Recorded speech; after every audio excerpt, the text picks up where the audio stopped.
The Persian Letters by Charles Louis de Secondat, Baron de la Brede et de Montesquieu. Introduction.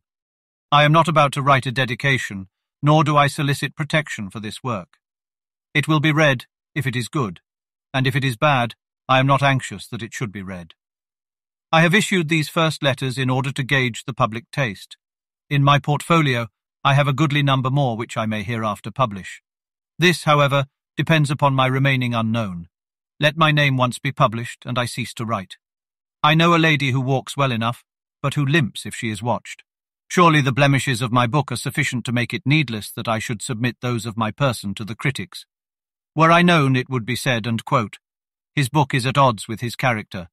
He might have employed his time to better purpose. It is not worthy of a serious man." Critics are never at a loss for such remarks, because there goes no great expense of brains to the making of them. The Persians who wrote these letters lodged at my house, and we spent our time together. They looked upon me as a man belonging to another world, and so they concealed nothing from me. Indeed, people so far from home could hardly be said to have secrets. They showed me most of their letters, and I copied them. I also intercepted some, mortifying to Persian vanity and jealousy, which they had been particularly careful to conceal from me. I am therefore nothing more than a translator. All my endeavour has been to adapt the work to our taste and manners. I have relieved the reader as much as possible of Asiatic phraseology, and have spared him an infinitude of sublime expressions which would have driven him wild. Nor does my service to him end there.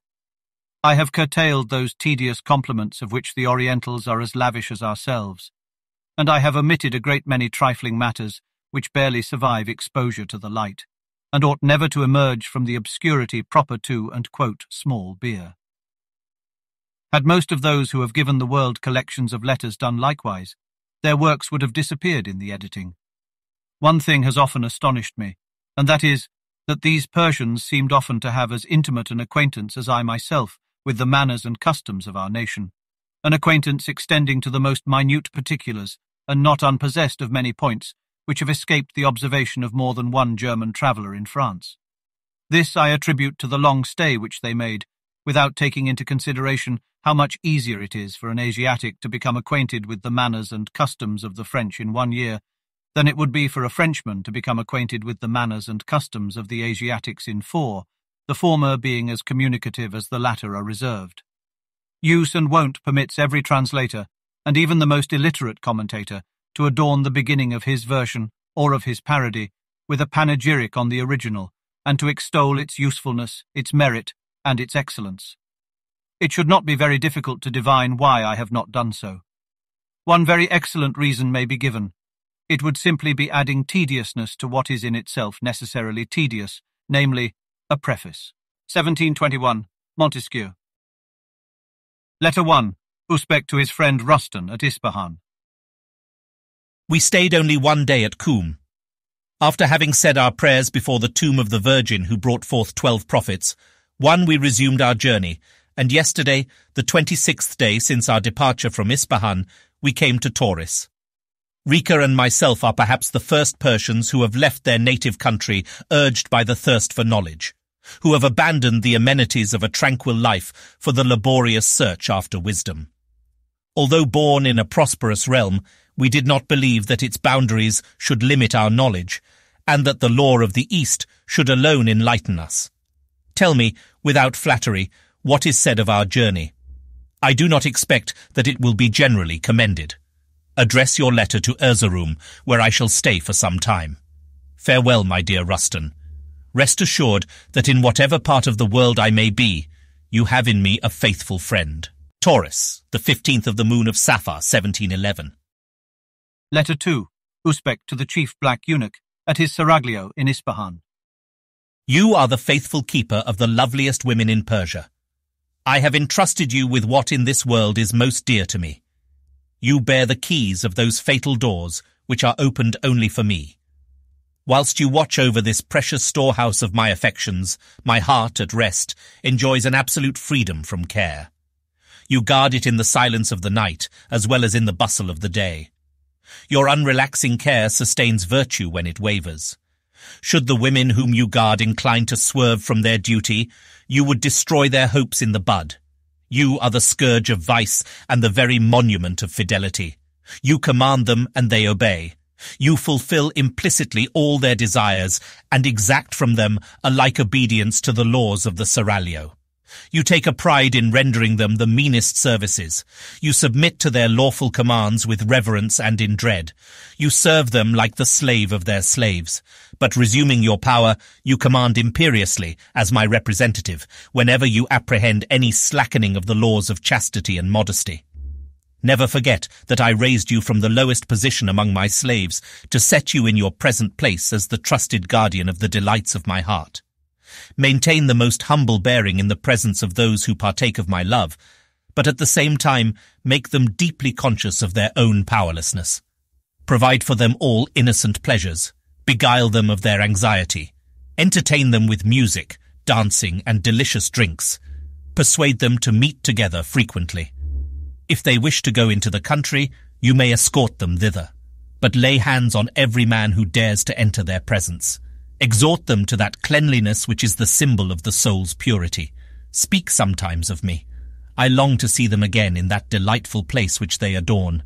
Farewell. Taurus, the 18th of the moon of Safa, 1711. Letter 3. Zaki to Usbek at Taurus. We instructed the chief of the eunuchs to take us into the country. He will inform you that we arrived there without accident. When we had to leave our litters in order to cross the river, we went, as usual, into boxes. 2 slaves carried us on their shoulders, and we were seen by nobody. Dear Usbek, how can I endure existence in your seraglio at Isfahan? It recalls everlastingly my past happiness, provoking daily my desires with renewed vehemence. I wander from room to room, always searching for you and never finding you, mocked at every turn by the cruel memory of my vanished bliss. Sometimes I behold you in that spot where I first received you in my arms. Again I see you in the room where you decided that famous quarrel among your women. Each of us asserted a superiority in beauty.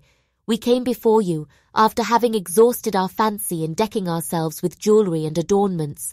You noted with pleasure the marvels of our art.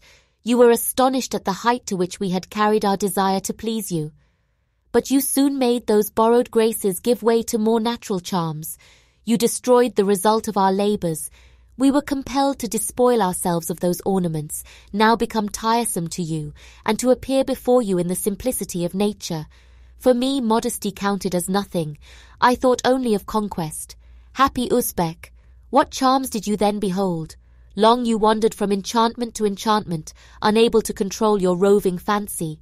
Each new grace required your willing tribute. In an instant you covered us all with your kisses. Your eager looks strayed into the recesses of our charms. You made us vary our attitudes 1,000 times, and new commands brought forth new obedience. I avow it, Usbek, a passion stronger even than ambition filled me with a desire to please you. Gradually I saw myself become your heart's mistress. You chose me, left me, returned to me, and I knew how to keep your love. My triumph was the despair of my rivals. You and I felt as if we were the sole inhabitants of the world. Nothing but ourselves deserved a moment's thought. Would to heaven my rivals had been brave enough to witness all the proofs of love you gave me. Had they watched well my transports, they would have felt the difference between their love and mine.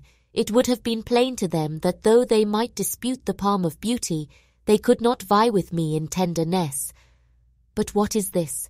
Where has this vain rehearsal led me? It is a misfortune not to be loved, but to have love withdrawn from one is an outrage. You abandon us, Usbek, to wander in barbarous climes. What? Do you count it as nothing to be loved? Alas, you do not even know what you lose. The sighs I heave there is none to hear. My falling tears you are not by to pity. Your insensibility takes you further and further from the love that throbs for you in your seraglio. Ah, my beloved Usbek, if you only knew your happiness. The seraglio at Fatme, the 21st of the moon of Muharram, 1711. Letter 4. Zephis to Usbek at Erzurum. At length the black monster has resolved to drive me to despair.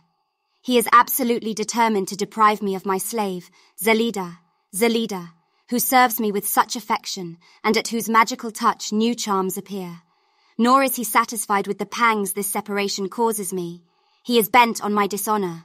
The wretch pretends to treat as criminal the motives of my confidence, and because he was weary of standing behind the door, where I always tell him to wait, he dares to imagine that he heard or saw things which my fancy cannot even conceive. I am very unhappy.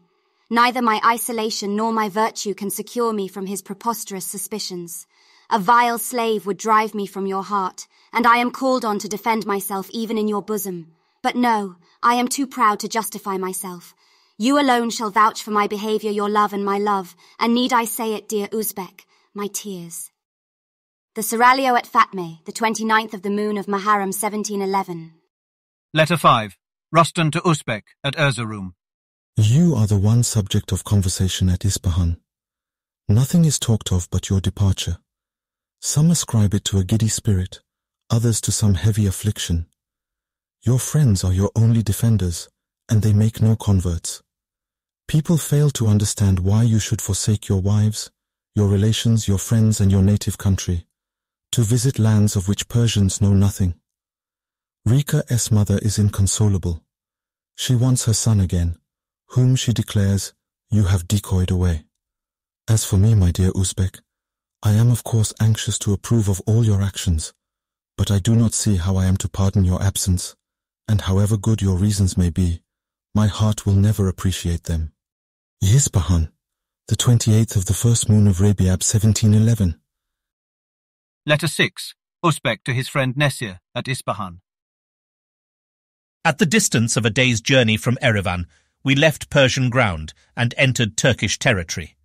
12 days after, we reached Erzurum, where we stayed 3 or 4 months. I own Nesir, I felt sorry, though I did not show it, when I lost sight of Persia and found myself among the treacherous Osmanli. It seems to me that I become more and more of a pagan the further I advance into this heathenish country. My fatherland, my family, and my friends came vividly before me, my affections revived, and to crown all, an indefinable uneasiness laid hold of me, warning me that I had ventured on too great an undertaking for my peace of mind.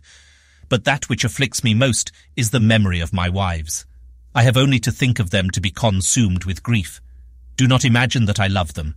Insensibility in that matter, Nesir, has left me without desires.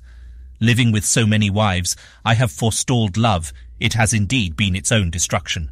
But from this very callousness there springs a secret jealousy which devours me. I behold a band of women left almost entirely to themselves. Except some low-minded wretches, no one is answerable for their conduct. I would hardly feel safe if my slaves were faithful. How would it be if they were not so? What doleful tidings may I not receive in those far-off lands which I am about to visit? The mischief of this is that my friends are unable to help me. They are forbidden to inquire into the sources of my misery. And what could they do after all? I would prefer 1,000 times that such faults should remain unknown because uncorrected, than that they should become notorious through some condign punishment. I unbosom myself to you, my dear Nesir. It is the only consolation left me in my misery. Erzurum, the loth of the second moon of Rabiab 1711. Letter 7. Fatme to Usbek at Erzurum. You have been gone for 2 months, my dear Usbek, and I'm so dejected that I cannot yet persuade myself you have been so long away. I wander through every corner of the seraglio as if you were there. I cherish that sweet delusion. What is there left to do for a woman who loves you, who has been accustomed to clasp you in her arms, whose only desire was to give you new proofs of her affection, who was born to the blessings of freedom, but became a slave through the ardour of her passion? When I married you, my eyes had not yet seen the face of man, and you are still the only man whom I have been permitted to look on, for I do not count as men those frightful eunuchs whose least imperfection is that they are not men. When I compare the beauty of your countenance with the deformity of theirs, I cannot forbear esteeming myself a happy woman. My imagination can conceive no more ravishing idea than the bewitching charms of your person. I pledge you my word, Usbek, that were I allowed to leave this place in which the necessity of my condition detains me, could I escape from the guards who hem me in on all sides, even if I were allowed to choose among all the men who dwell in this capital of nations, Usbek, I swear to you, I would choose none but you. There is no man else in the wide world worthy a woman's love. Do not think that your absence has led me to neglect those charms which have endeared me to you, although I may not be seen by anyone, and the ornaments with which I deck myself do not affect your happiness. I strive notwithstanding to omit no art that can arouse delight. I never go to rest until I am all perfumed with the sweetest essences. I recall that happy time when you came to my arms. A flattering dream deceives me and shows me the dear object of my love. My fond imagination is whelmed in its desires. Sometimes I think that, disgusted with the trials of your journey, you are hurrying home. Between waking and sleeping, the night is spent in such vague dreams. I seek for you at my side, and you seem to flee from me, until at last the very fire which burns me disperses these unsubstantial joys, and I am broad awake. Then my agitation knows no bounds. You will not believe me, Usbek, but it is impossible to live like this. Liquid fire courses in my veins. Why cannot I find words to tell you all I feel, and why do I feel so deeply what I cannot utter? In such moments, Usbek, I would give the world for a single kiss. What an unhappy woman is she who, having such passionate desires as these, is deprived of the company of him who alone can satisfy them. Abandoned to herself, with nothing to divert her, her whole life is spent in sighs and in the frenzy of a goading passion. Instead of being happy, she has not even the privilege of ministering to the happiness of an other, a useless ornament of a seraglio. She is kept for her husband's credit merely, and not for his enjoyment. You men are the cruelest creatures, delighted when we have desires that we cannot gratify. You treat us as if we had no emotions, though you would be very sorry if that was so. You imagine that our long-repressed love will be quickened when we behold you. It is very difficult for a man to make himself beloved. The easiest plan is to obtain from our constitutional weakness what you dare not hope to obtain through your own merit. Farewell, my dear Usbek, farewell. Believe that I live only to adore you. The thought of you fills my soul, and your absence, far from making me forget you, would make my love more vehement if that were possible. The Seraglio at Isfahan, the 12th of the first moon of Rebiab, 1711. Letter 8. Usbek to his friend Rustan at Isfahan. I got your letter at Erzurum, where I am now. I was quite certain that my departure would cause some stir, but that gives me no trouble. Which would you have me obey, the petty maxims that guide my enemies, or the dictates of my own free soul? From my earliest youth I have been a courtier, and yet I make bold to say that my heart has remained uncorrupted. Indeed, I conceived the grand idea of daring to be virtuous even at court. From the moment I recognized vice, I withdrew from it. Afterwards, when I approached it, it was only to unmask it. I carried my veracity even to the foot of the throne, and spoke a language never heard there before. I disconcerted flattery, amazing at the same time the idol and its worshippers.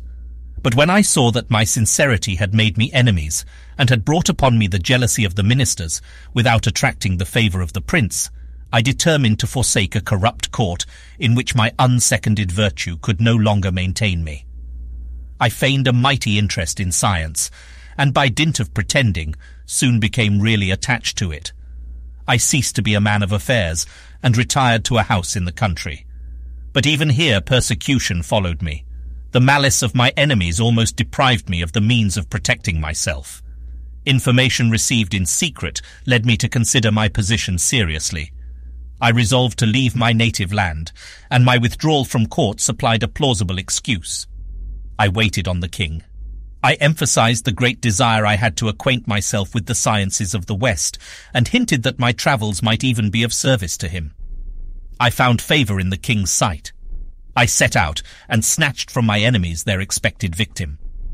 Here, Rustan, you have the true motive of my journey. Let them talk in Isfahan. Say nothing in my defense except to my friends. Leave the evil disposed to their misconstructions. I would be too happy if that were the only harm they could do me. They disgust me at present. Perhaps I shall soon be forgotten, and my friends. But no, I will not, Rustan, resign myself to these sad thoughts. I will always be dear to them. I rely upon their faithfulness as upon yours. Erzurum, the 20th of the second moon of Jamadi, 1711. Letter 9. The chief eunuch to Ibi at Erzurum. You follow your old master on his travels. You wander through provinces and kingdoms. No grief can make any impression on you. You see new sights all day long. Everything you behold entertains you, and you are unconscious of the flight of time. It is not so with me. Shut up in a hideous prison, I am always surrounded by the same objects. There is no change even in what vexes me. Weighed down by 50 years of care and annoyance, I lament my wretched case. All my life long I have never passed a single untroubled day, or known a peaceful moment. When my first master formed the cruel design of entrusting his wives to my care, and induced me by flattering promises, supplemented by 1,000 threats, to separate myself forever from my manhood, tired of the toilsome service in which I was engaged, I calculated that the sacrifice of my passions would be more than repaid by ease and wealth. How unfortunate was I! Preoccupied with the thought of the ills I would escape, I had no idea of the others to which I fled. I expected that the inability to satisfy love would secure me from its assaults. Alas, although passion had been rendered inefficient, its force remained unabated, and far from being relieved, I found myself surrounded by objects which continually whetted my desires. When I entered the seraglio, where everything filled me with regret for what I had lost, my agitation increased each moment. 1,000 natural charms seemed to unfold themselves to my sight, only to tantalize me, and to crown my misery, I had constantly before me their fortunate possessor. While this wretched time lasted, I never led a woman to my master's bed without feeling wild rage in my heart and despair unutterable in my soul. And thus I passed my miserable youth, with no confidant but my own bosom. Wearied with longing and sad as night, there was nothing left but to endure in silence. I was forced to turn the sternest glances on those very women whom I would fain have regarded with looks of love. It would have undone me had they read my thoughts, how they would have tyrannized over me. I remember one day, as I attended a lady at the bath, I was so carried away that I lost command of myself, and dared to lay my hand where I should not. My first thought was that my last day had come. I was, however, fortunate enough to escape a dreadful death, but the fair one, whom I had made the witness of my weakness, extorted a heavy price for her silence. I entirely lost command of her, and she forced me, each time at the risk of my life, to comply with 1,000 caprices. At length, the fire of youth burnt out. I grow old and become, in that particular, at peace with myself. Women I regard with indifference, I pay them back for all their contempt, and all the torments which I suffered through them. I never forget that I was born to command them, and in the exercise of my authority, I feel as if I had recovered my lost manhood. I hate women now that I can regard them without passion, and detect and discuss all their weaknesses. Although I guard them for another, I experience a secret joy in making myself obeyed. When I take all their pleasures from them, I feel as if it were at my behest alone, and that always gives me satisfaction more or less direct. The seraglio is my empire, and my ambition, the only passion left me, finds no small gratification. I mark with pleasure that all depends on me, and that my presence is required at all times. I willingly incur the hatred of all these women, because that establishes me more firmly in my post. And they do not hate me for nothing, I can tell you. I interfere with their most innocent pleasures. I am always in the way, an insurmountable obstacle. Before they know where they are, they find their schemes frustrated. I am armed with refusals, I bristle with scruples. Not a word is heard from me but duty, virtue, chastity, modesty. I make them desperate by dinning them with the weakness of their sex and the authority of our master. Then I lament the necessity which requires me to be so severe and lead them to believe that my only motives are their truest interests and my profound attachment to them. Do not suppose that in my turn I have not to suffer endless unpleasantness. Every day these women seek occasions to repay me with interest, and their reprisals are often terrible. Between us there goes on a constant interchange of ascendancy and obedience. They are always putting upon me the meanest services. They affect a sublime contempt, and regardless of my age, they force me to rise 10 times during the night for the merest trifle. I am worn off my feet with endless commissions, orders, employments, and caprices. One would think that they take turn about in inventing occupations for me. They often amuse themselves by making me doubly vigilant. They give me imaginary confidences. Sometimes I am told that a young man has been seen prowling round the walls, or a startling noise has been heard, or someone is about to receive a letter. All this bothers me and amuses them. They are delighted when they see me tormenting myself. Sometimes they station me behind the door and keep me standing there night and day. They well know how to pretend to be ill, to swoon away, to be frightened out of their wits. They are never at a loss for some pretext to work their will on me. When they are in this mood, implicit obedience, unquestioning compliance are my only resources. A refusal from such a man as I am would be a thing unheard of. And if I were to hesitate in obeying them, they could punish me at their discretion. I would sooner die, my dear Ibi, than submit to such humiliation. But this is not all. I am never for an instant sure of my master's favor, for each of his wives is an enemy who never ceases to hope for my ruin. They take advantage of certain snatches of time when I cannot be heard, when he can refuse them nothing, and when I am always in the wrong. I conduct to my master's bed women whose spite is roused against me. Do you imagine that they will move a finger in my behalf, or say a single word in my favor? I have everything to fear from their tears, their sighs, their embraces, from their very pleasures. It is their time of triumph. Their charms are arrayed against me. Their present services obliterate in a moment all those rendered by me in the past, and nothing can plead for me with a master who is no longer himself. Many a time I lie down high in my master's favor, and awake to find myself disgraced. The day on which they whipped me so ignominiously round the seraglio, what had I done? I leave a woman in my master's arms. When she sees him impassioned, she bursts into a torrent of tears, and pours out complaints so skillfully that they become more anguished in proportion as the love she causes grows vehement. What could I do to defend myself at a crisis of that kind? When I least expected it, ruin overtook me. I was the victim of an amorous intrigue, of a treaty sealed with sighs. Behold, dear Ibi, the wretched plight in which I have always lived. What happiness is yours? Your duties are confined to attendance on Usbek. It is easy for you to please him, and to retain his favor to your dying day. The seraglio at Isfahan, the last day of the moon of Safar, 1711. Letter 10. Mirza to his friend Usbek at Erzurum. You alone could recompense me for the absence of Rica, and it is only Rica who could console me for yours. We miss you, Usbek. You were the very life of our circle. How hard it is to break away from those attachments in which both the heart and the mind are engaged. We have great debates here. Our talk turns principally on morality. We disputed yesterday whether true happiness consists in pleasure and sensual gratification, or in the practice of virtue. I have heard you often affirm that men were made to be virtuous, and that justice is as indispensable to existence as life itself. I beg you to explain to me what you mean by this. I have spoken of this to the mullahs, but they exasperate me with their quotations from the Quran, for I do not consult them as a true believer, but as a man, a citizen, and the father of a family. Farewell. Isfahan, the last day of the moon of Safar, 1711. Letter 11. Usbek to Mirza at Isfahan. You waive your own judgment in deference to mine. You even deign to consult me. You profess your belief in my ability to instruct you. My dear Mirza, if there is one thing which flatters me more than your good opinion of me, it is the friendship which prompts it. In the fulfillment of the task you have prescribed me, I do not think there is any necessity for argument of an abstruse order. There are certain truths which it is not sufficient to know, but which must be realized. Such are the great commonplaces of morality.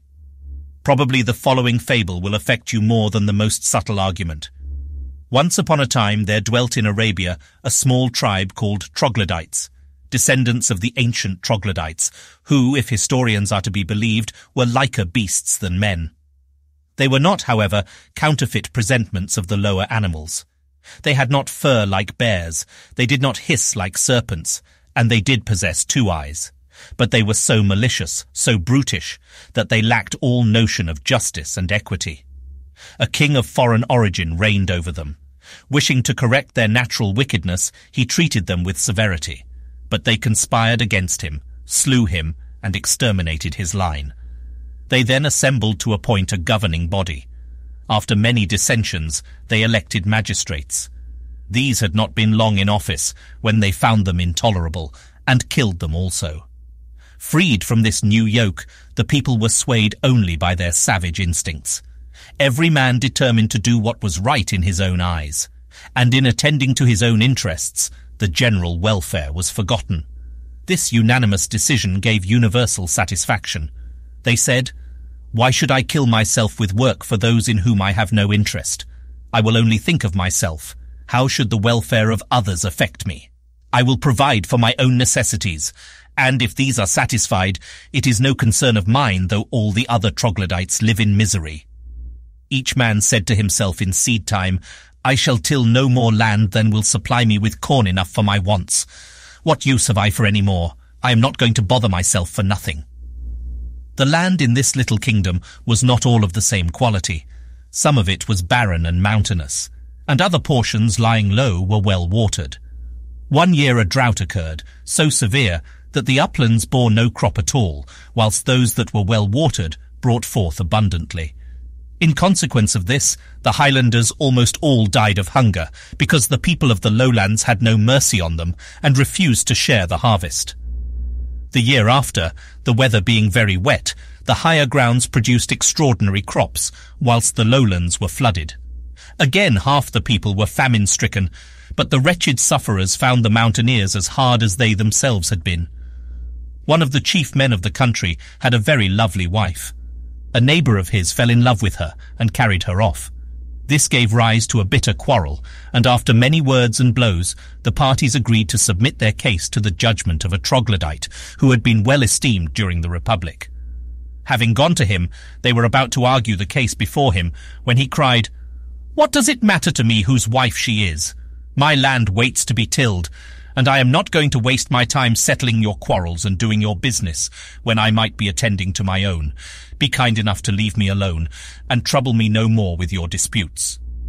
With that he left them, and went to work in his fields.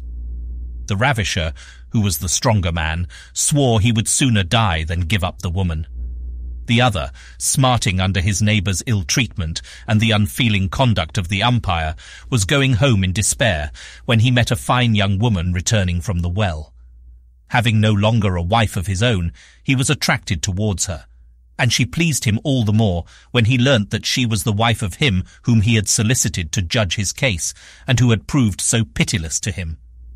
He therefore seized the woman and carried her to his house. Another man, the owner of some fairly productive ground, took great pains in its cultivation. Two of his neighbours conspired to drive him from his house and seize his lands. They entered into a compact to oppose all who should try to oust them, and they actually succeeded for several months. One of the two, however, disgusted at having to share what might be his own exclusively, killed the other and became sole master of the ground. But his reign was soon over. Two other troglodytes attacked him, and as he was no match for them, they killed him.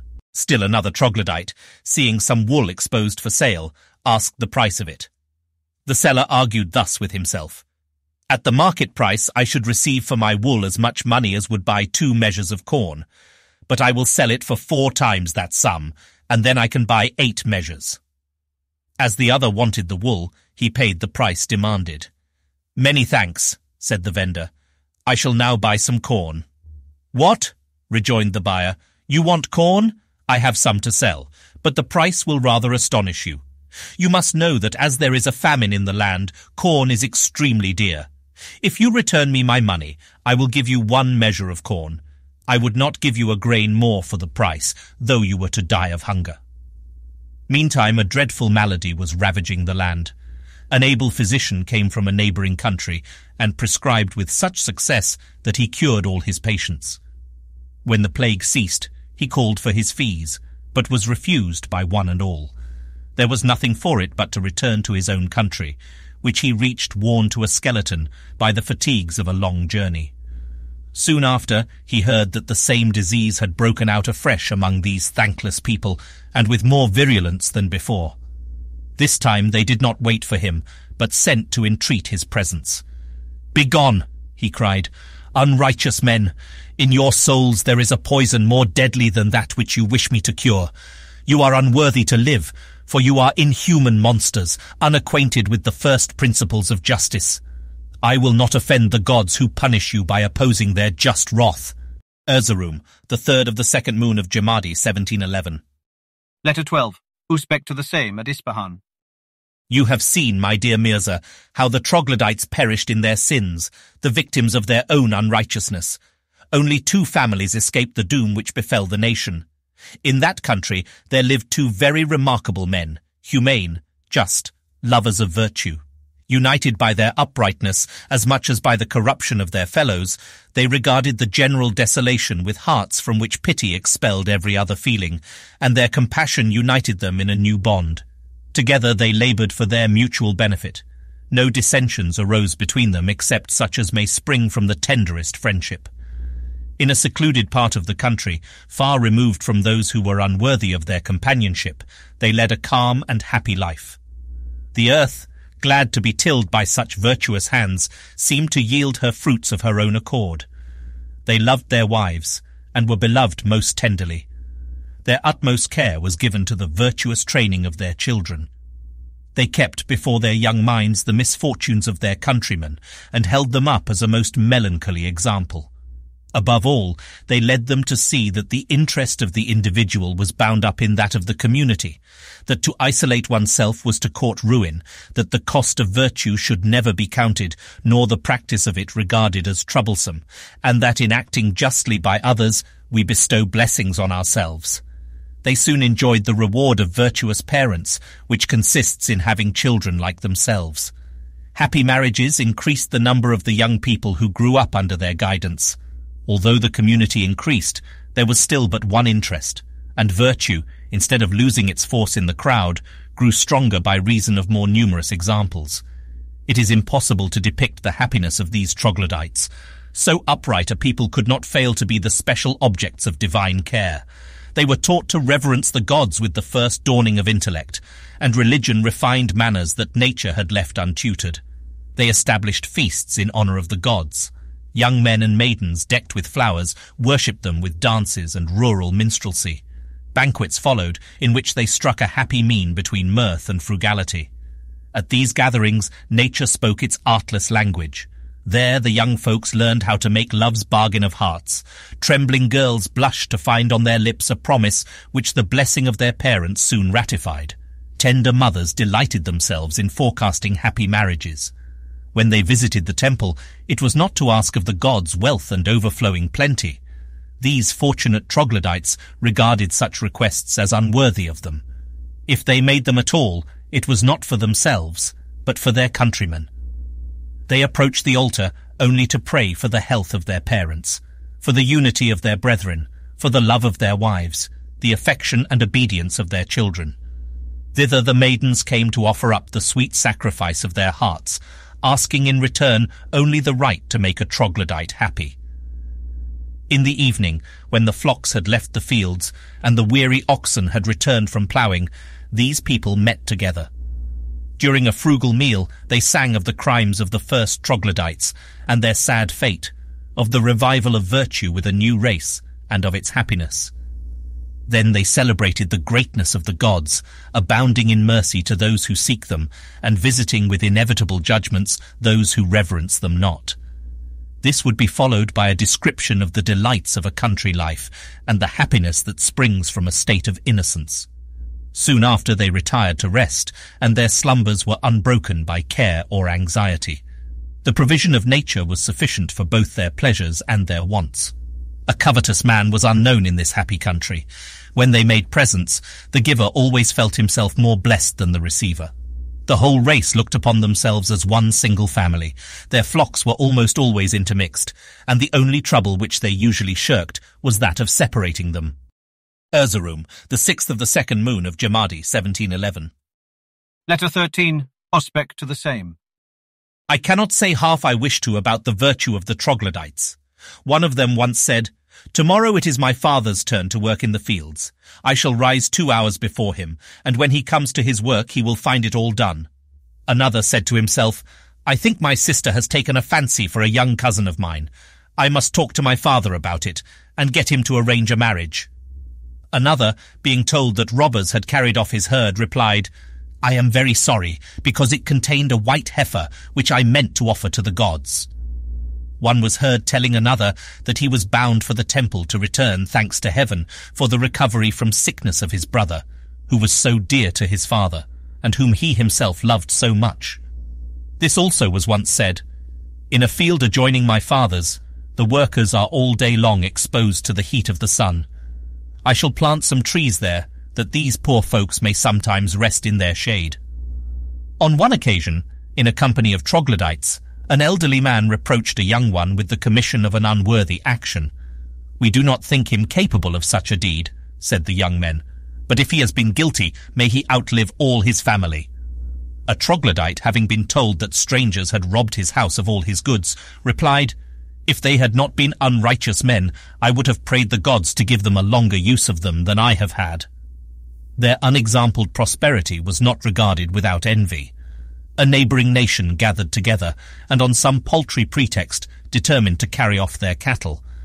As soon as they heard of this, the troglodytes dispatched ambassadors, who addressed their enemies in the following terms: "What evil have the troglodytes done you? Have they carried off your wives, stolen your cattle, or ravaged your lands? No, we are just men, and fear the gods. What then do you require of us? Would you have wool to make clothes? Do you wish the milk of our cows, or the products of our fields? Lay down your arms then, come with us, and we will give you all you demand. But we swear by all we hold most sacred, that if you enter our territories in enmity, we will regard you as dishonest men, and deal with you as we would with wild beasts." This speech was received with contempt, and, believing that the troglodytes had no means of defence except their innocence, the barbarians invaded their territory in warlike array. But the troglodytes were well prepared to defend themselves. They had placed their wives and children in their midst. Astonished they certainly were at the injustice of their enemies, but not dismayed by their number. Their hearts burned within them with an ardour before unknown. One longed to lay down his life for his father, another for his wife and children, this one for his brothers, that one for his friends, and all for each other. When one fell in the fight, he who immediately took his place, besides fighting for the common cause, had the death of his comrade to avenge. And so the battle raged between right and wrong. Those wretched creatures, whose sole aim was plunder, felt no shame when they were put to flight.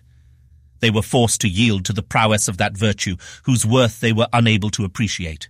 Erzurum, the 9th of the 2nd moon of Gemini, 1711. Letter 14, Usbek to the same. As their numbers increased every day, the troglodytes thought it behoved them to elect a king. They judged it wise to confer the crown upon the justest man among them, and their thoughts turned to one, venerable by reason of his age and his long career of virtue. He, however, had refused to attend the meeting, and withdrew to his house, oppressed with grief. When deputies were sent to him to announce his election, "The gods forbid," cried he, "that I should wrong the troglodytes by permitting them to believe that there is no man among them more just than I. You offer me the crown, and if you insist upon it absolutely, I cannot but take it. Remember, however, that I shall die of sorrow, having known the troglodytes' freemen, to behold them subjected to a ruler." Having said this, he burst into a torrent of tears. "Unhappy day," he exclaimed. "Why have I lived to see it?" Then he upbraided them. "I see," he cried. "O troglodytes, what moves you to this? Uprightness becomes a burden to you. In your present condition, having no head, you are constrained in your own despite to be virtuous. Otherwise your very existence would be at stake, and you would relapse into the wretched state of your ancestors. But this seems to you too heavy a yoke.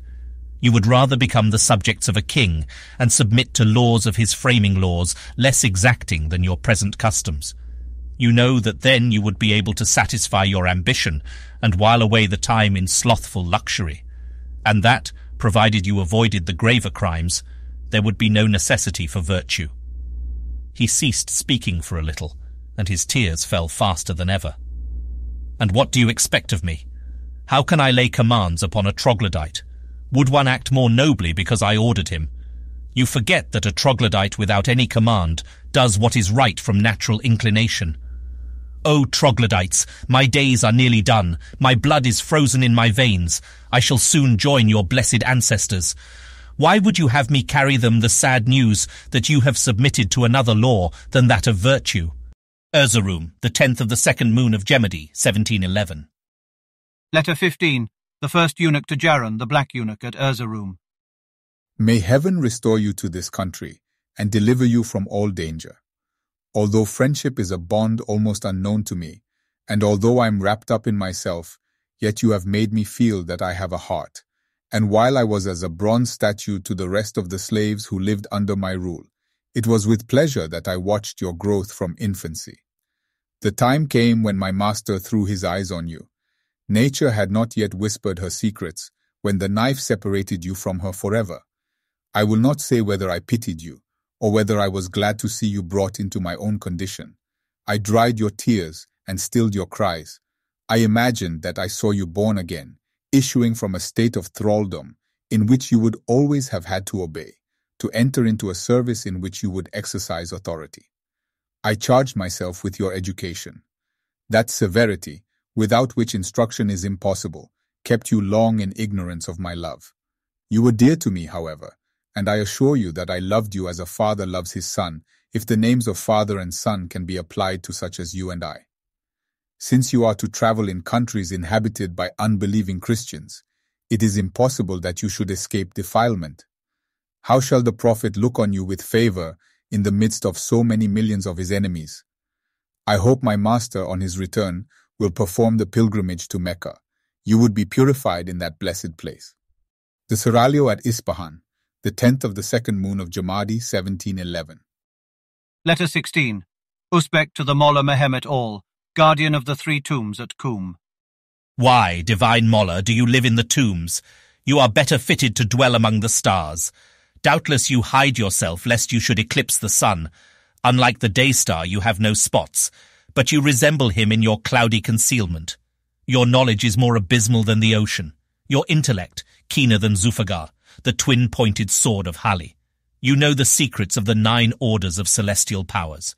You read the Quran on the breast of our holy prophet, and when you come to an obscure passage, an angel, by his order, spreads his rapid wings and descends from the throne to reveal to you its meaning.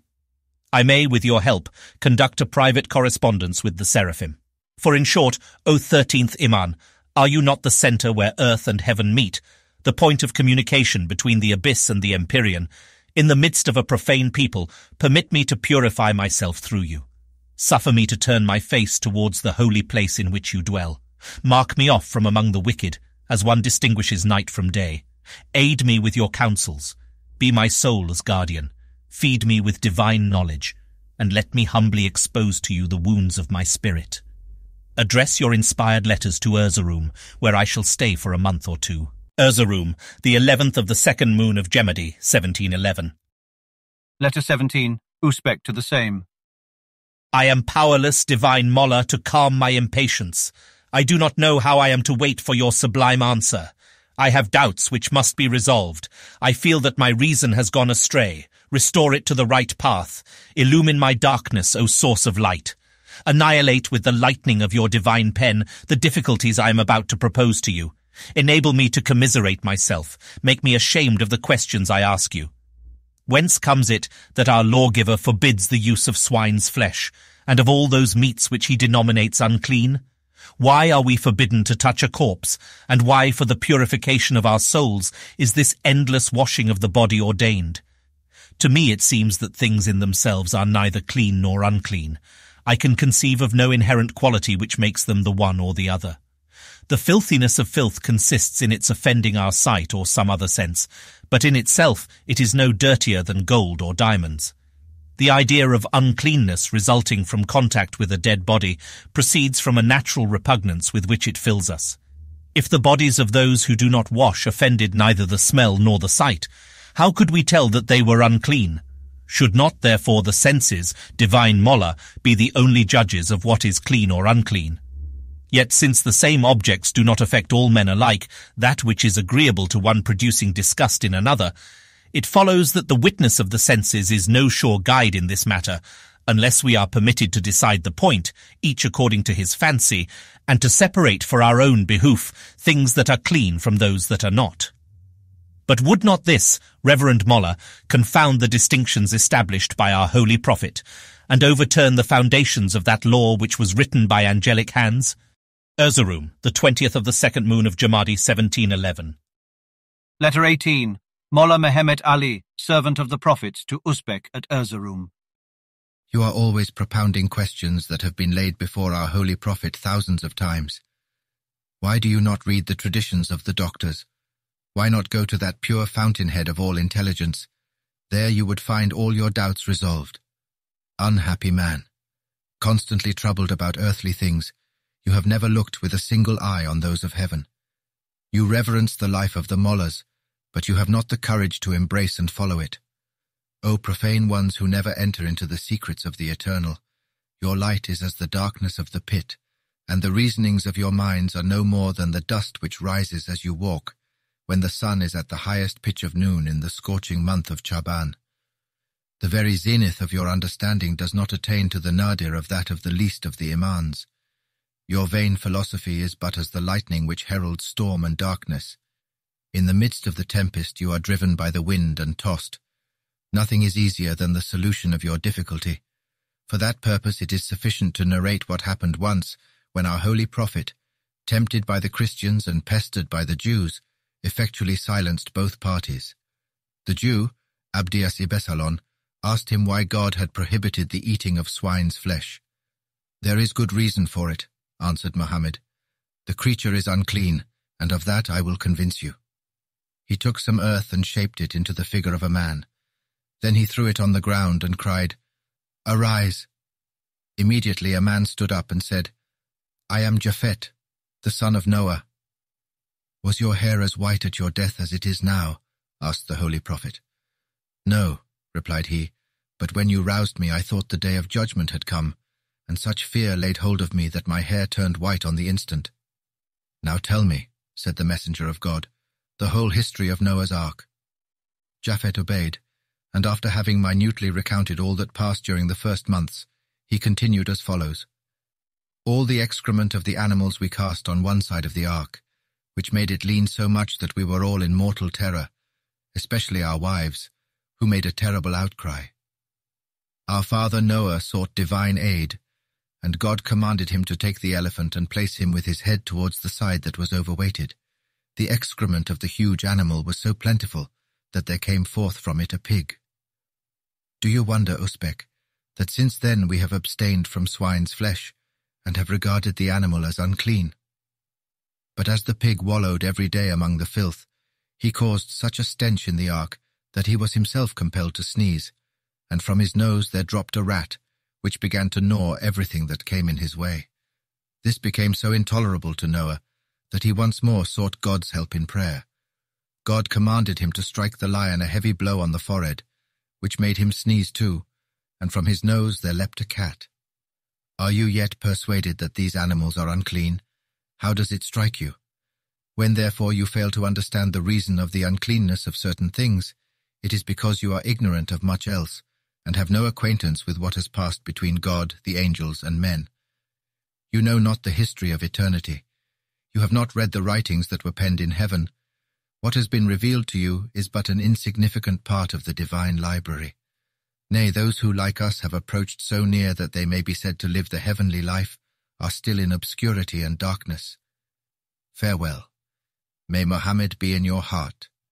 Qum, the last day of the moon of Chaban 1711. Letter 19. Usbek to his friend Rustan at Isfahan. We stayed only 8 days at Tokat. After a journey of 35 days, we are now at Smyrna. Between Tokat and Smyrna, we did not see a single place worthy the name of town. I have marked with astonishment the weakness of the empire of the Osmanli.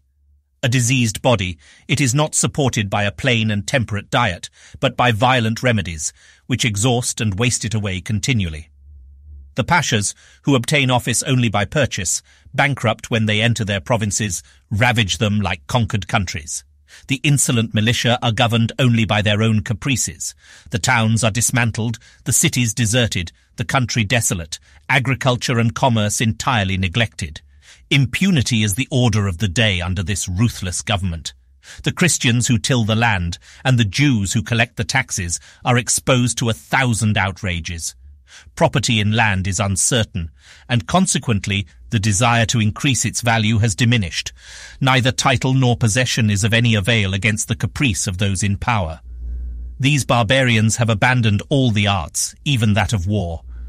While the nations of Europe become more refined every day, these people remain in a state of primitive ignorance, and rarely think of employing new inventions in war until they have been used against them 1,000 times.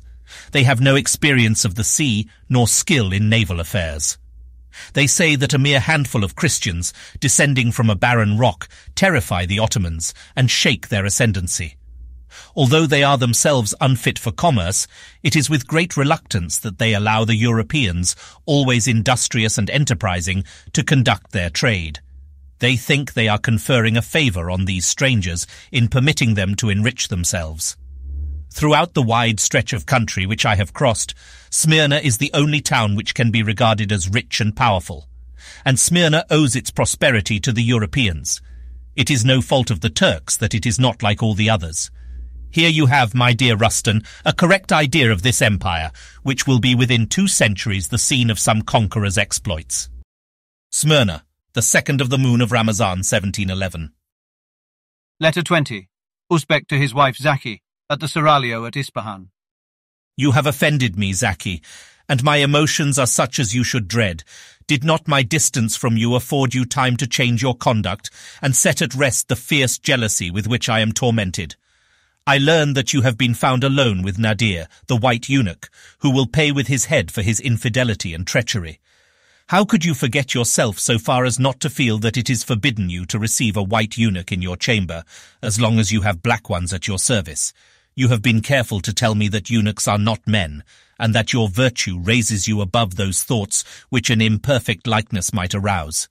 That is not enough either for you or for me. Not enough for you, because you have done that which the laws of the seraglio forbid. Not enough for me, inasmuch as you have robbed me of honour in exposing yourself to the gaze, what do I say?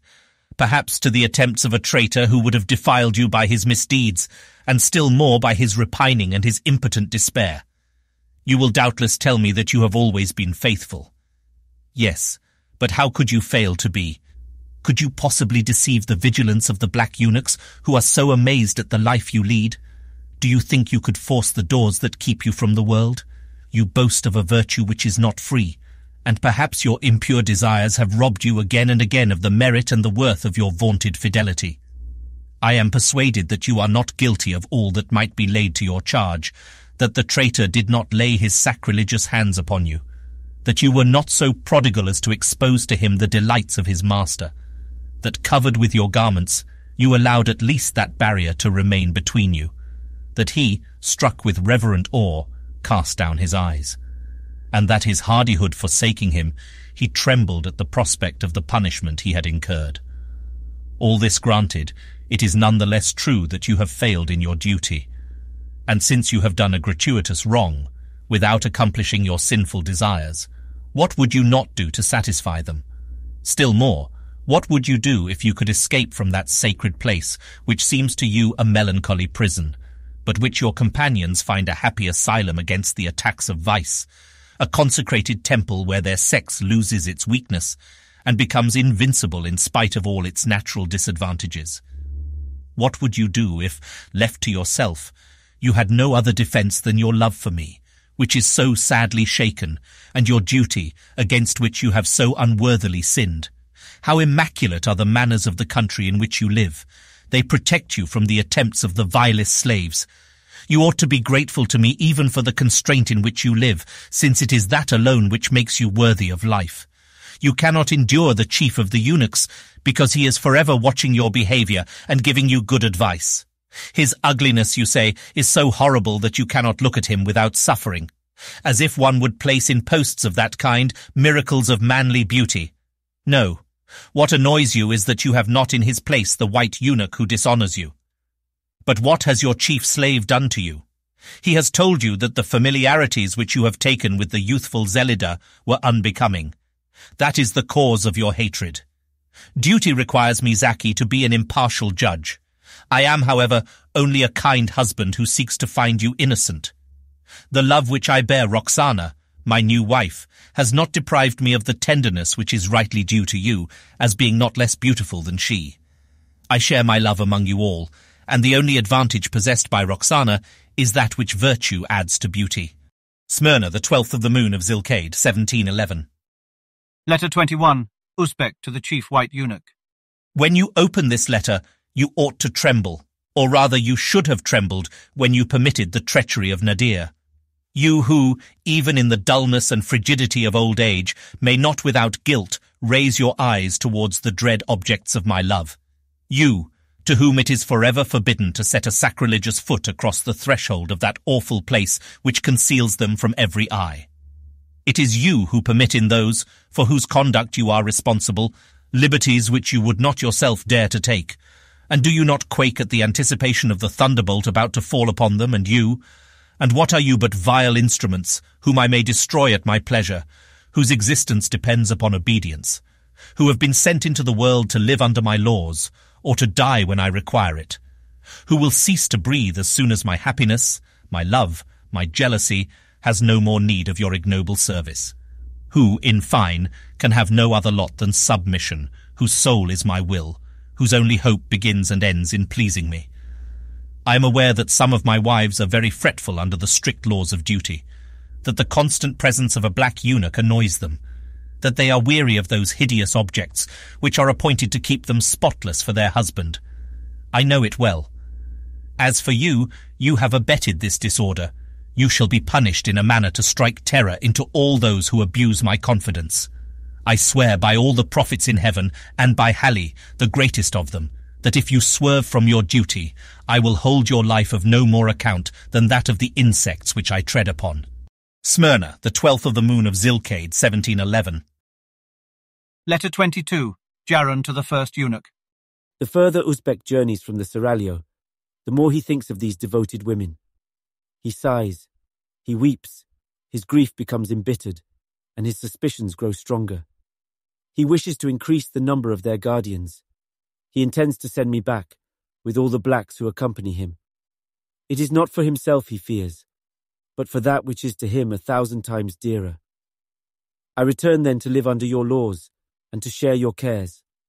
Great God, what a world of things is necessary for one man's happiness. Nature, which seems originally to have placed women in a state of dependence, afterwards withdrew them from it, with the result that dissension arose between the sexes because of their mutual rights.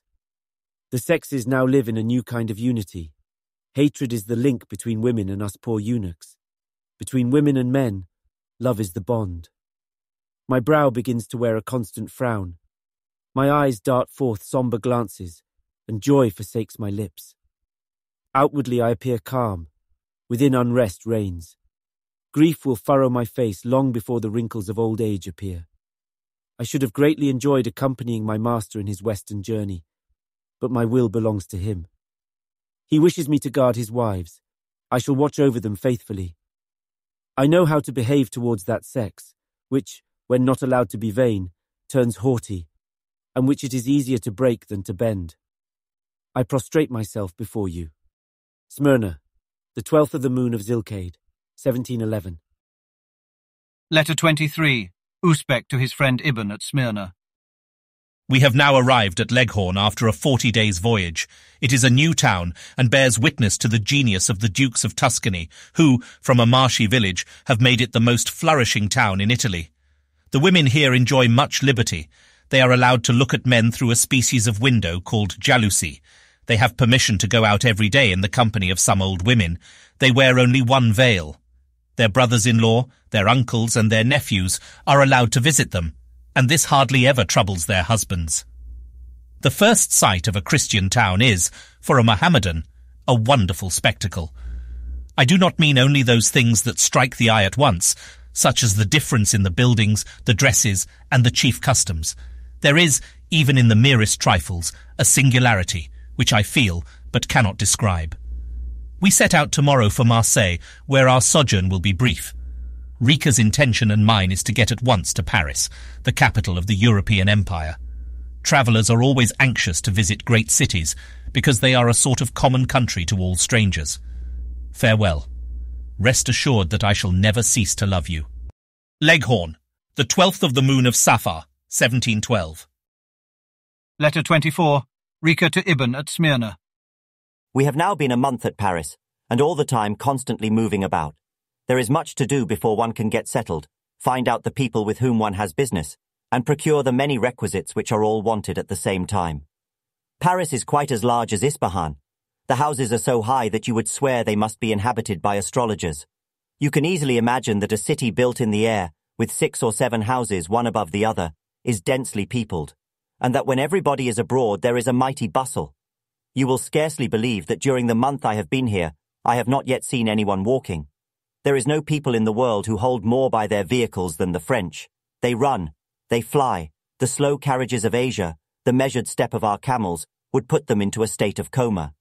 As for me, who am not made for such hurry, and who often go afoot without changing my pace, I am sometimes as mad as a Christian, for passing over splashing from head to foot, I cannot pardon the elbowings I meet with regularly and periodically.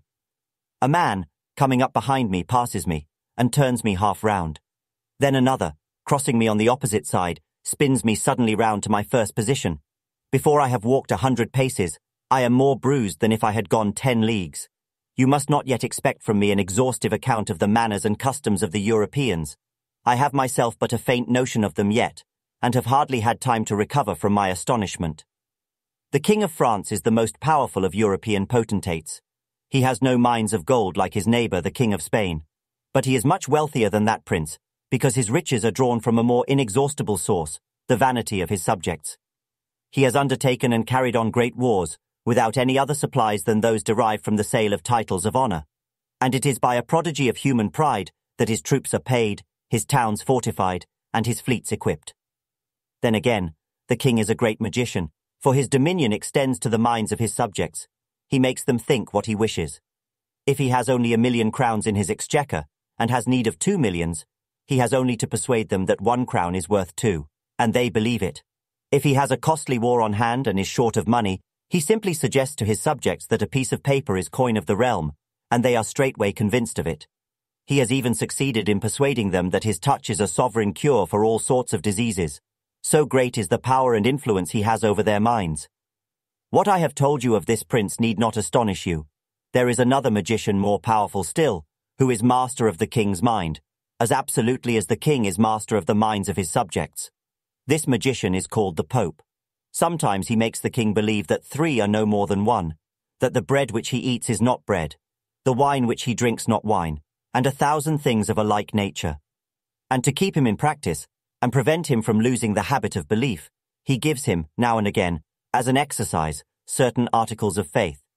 Some 2 years ago he sent him a large document, which he called Constitution, and wished to enforce belief in all that it contained upon this prince and his subjects, under heavy penalties. He succeeded in the case of the king, who set the example of immediate submission, but some of his subjects revolted, and declared that they would not believe a single word of what was contained in this document.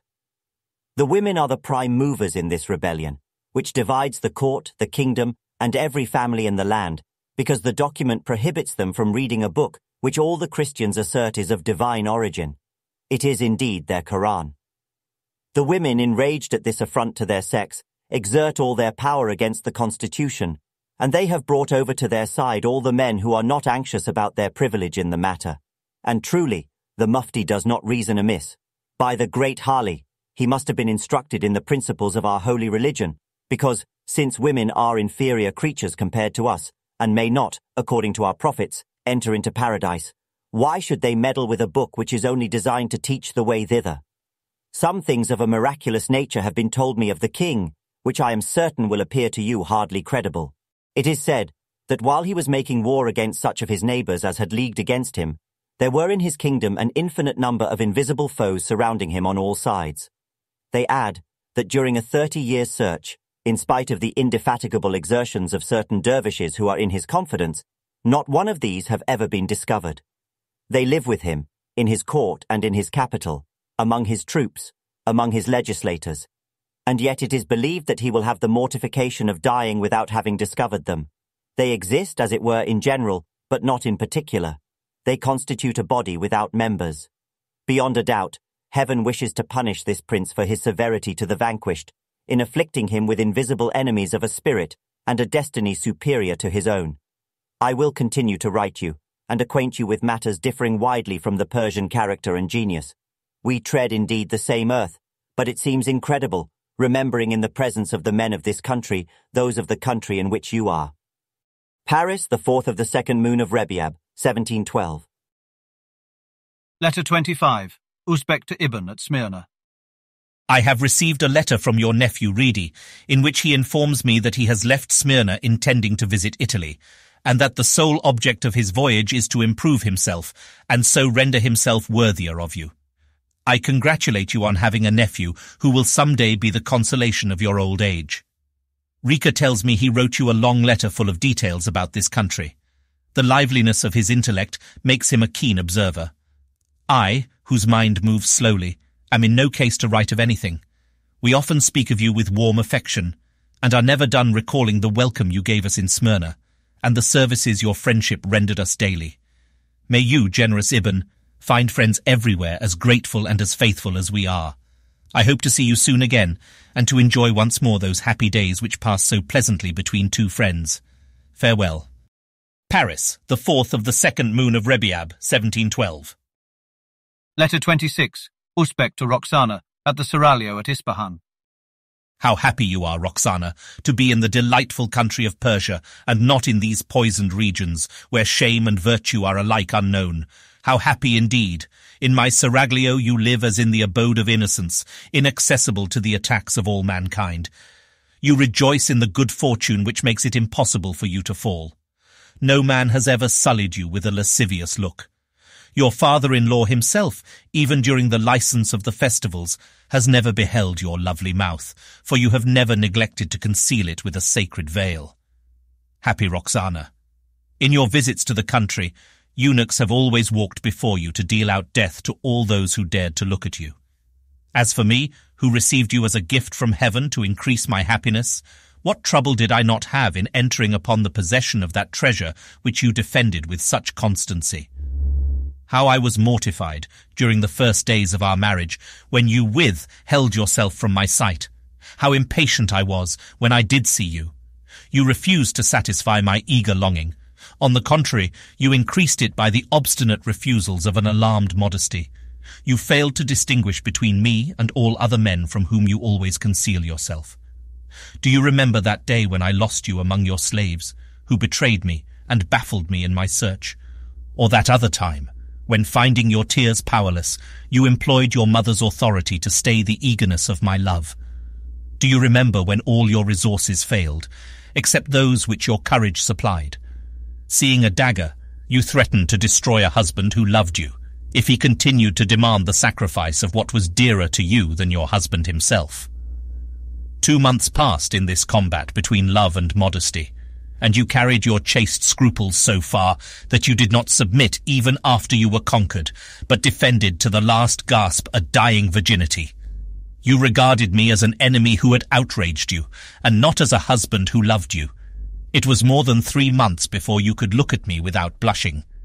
Your bashful glance seemed to reproach me for the advantage I had taken. I did not even enjoy a quiet possession. To the best of your ability, you robbed me of your charms and graces, and without having received the least favours, I was ravished with the greatest. If you had been brought up in this country, you would not have been so put about. The women here have lost all reserve. They appear before the men with their faces uncovered, as if they sought their overthrow. They watch for their glances. They accompany them to their mosques, on their promenades, even to their rooms. The service of eunuchs is quite unknown to them. In place of that noble simplicity, that amiable modesty which reigns among you, a brute-like impudence prevails, to which one can never grow accustomed. Yes, Roxana, were you here, you would feel yourself outraged at the dreadful ignominy in which your sex is plunged. You would fly from this abominable land, sighing for that sweet retreat where you find innocence and self-security, where no danger makes you afraid, where, in short, you can love me, without fear of ever losing that love which it is your duty to feel for me. When you heighten the brilliance of your complexion with the loveliest colour, when you perfume your whole body with the most precious essences, when you clothe yourself in your most beautiful garments, when you seek to distinguish yourself from your companions by your gracefulness in the dance and the sweetness of your song, as you gently dispute with them in beauty, in tenderness, in vivacity, I cannot imagine that you have any other aim than to please me, and when I see you blushing modestly as your eyes seek mine, as you wind yourself into my heart with soft and flattering words, I cannot, Roxana, suspect your love. But what am I to think of the women of Europe? The artful composition of their complexion, the ornaments with which they deck themselves, the care they have of their bodies, the desire to please which occupies them continually, are so many stains on their virtue and affronts to their husbands. It is not, Roxana, that I believe they carry their encroachment on virtue as far as such conduct might be expected to lead them, or that their debauchery extends to such horrible excess as the absolute violation of their conjugal vow, a thought to make one tremble. There are very few women so abandoned as to go that length.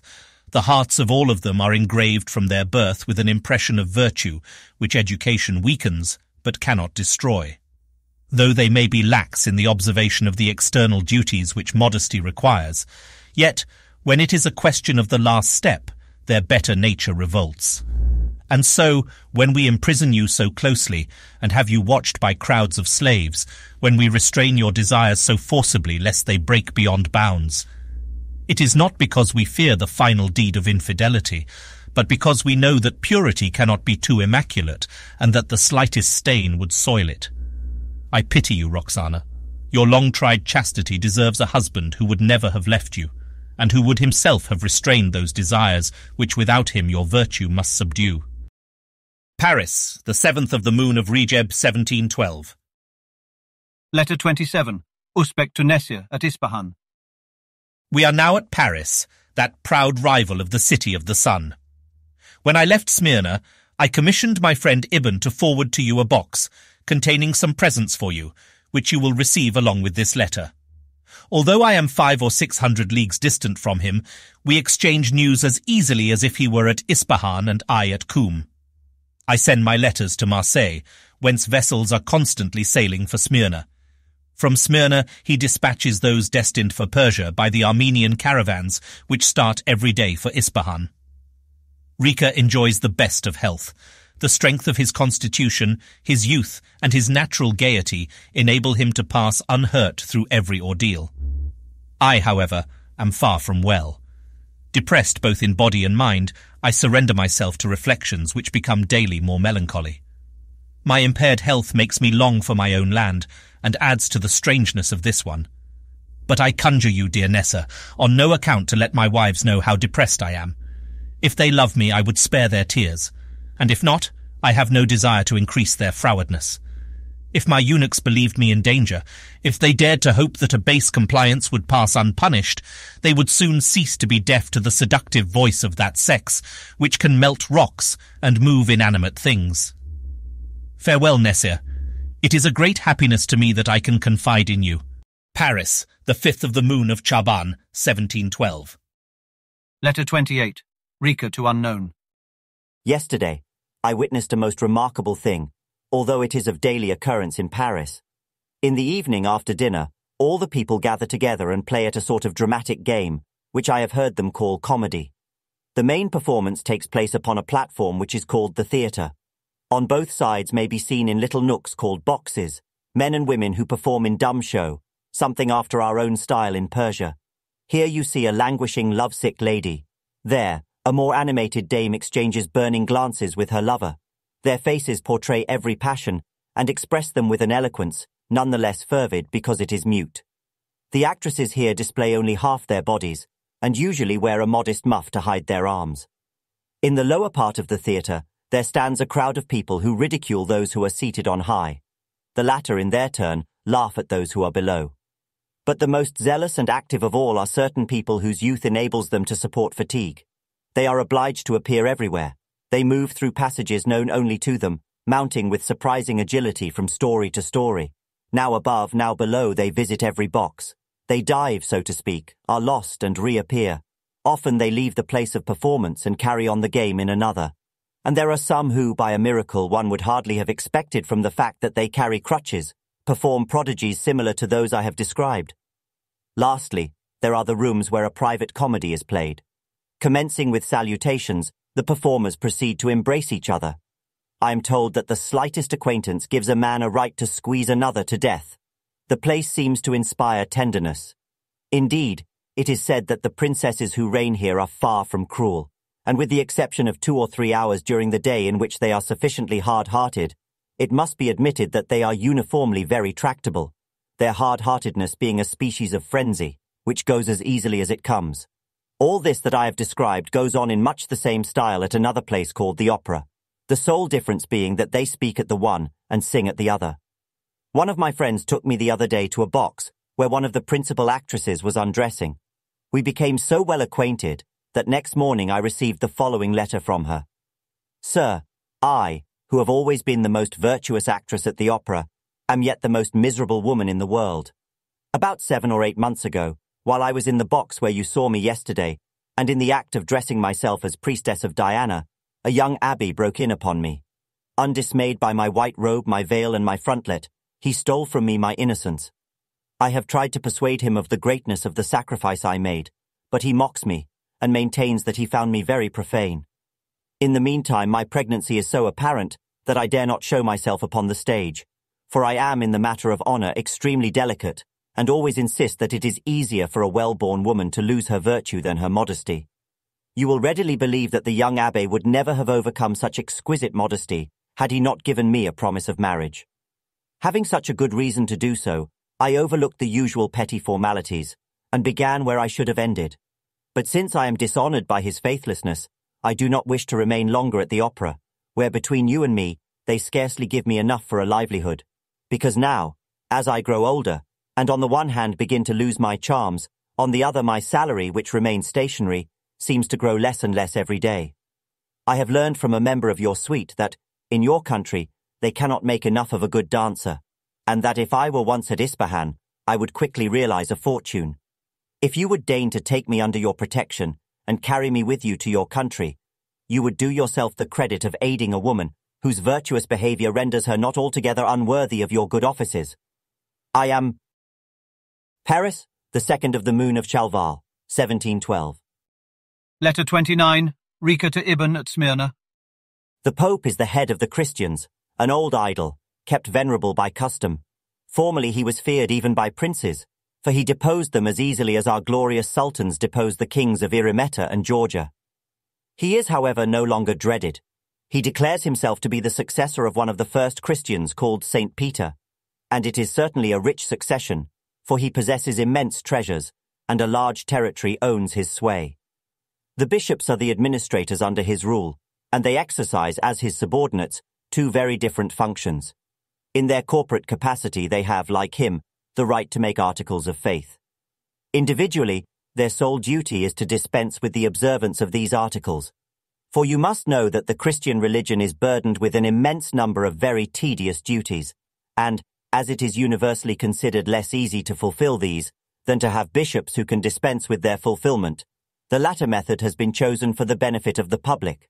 Thus, if anyone wishes to escape the fast of Ramazan, or is unwilling to submit to the formalities of marriage, or wishes to break his vows, or to marry within the prescribed degrees, or even to forswear himself, all he has to do is to apply to a bishop or to the Pope, who will at once grant a dispensation.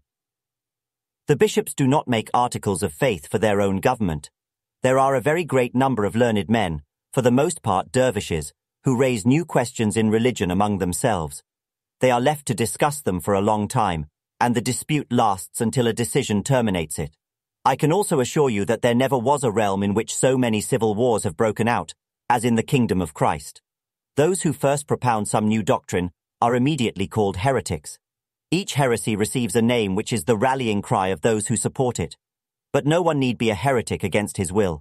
He only requires to split the difference and allege some scholastic subtlety to those who accuse him of heresy, and whether it be intelligible or not, that renders him as pure as the snow, and he may insist upon his being called orthodox. What I have told you holds good only in France and Germany, for I have heard it affirmed that in Spain and Portugal there are certain dervishes who do not understand raillery, and who cause men to be burned as they would burn straw. Happy the man, who, when he falls into the hands of these people, has been accustomed to finger little balls of wood while saying his prayers, who has carried on his person 2 pieces of cloth attached to 2 ribbons, and who has paid a visit to a province called Galicia. Without that, a poor devil is in a wretched plight. Although he should swear like a pagan that he is orthodox, they may very likely decline to admit his plea and burn him for a heretic. Much good his scholastic subtlety will do him. They will none of it. He will be burned to ashes before they would dream of even giving him a hearing. Other judges assume the innocence of the accused. These always deem them guilty.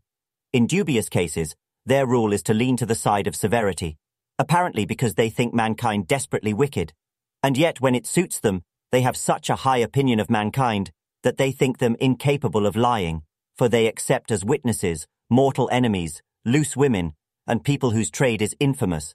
In sentencing culprits, they pay them a little compliment. Having dressed them in brimstone shirts, they assure them that they are much grieved to see them in such sorry attire, that they are tender-hearted, abhorring bloodshed, and are quite overcome at having to condemn them.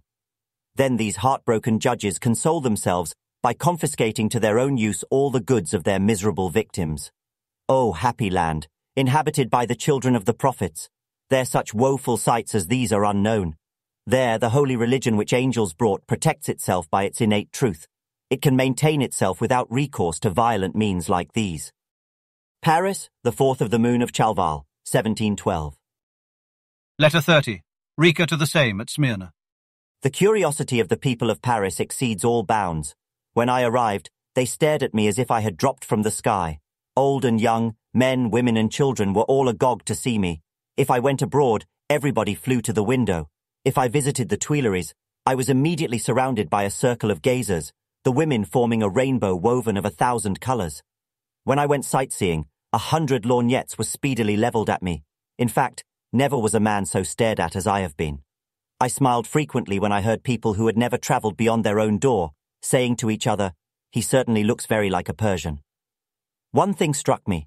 I found my portraits everywhere in all the shops, on every mantelpiece, so fearful were they, lest they should not see enough of me. So much distinction could not fail to be burdensome. I do not consider myself such a rare and wonderful specimen of humanity, and although I have a very good opinion of myself, I would never have dreamt that I could have disturbed the peace of a great city where I was quite unknown.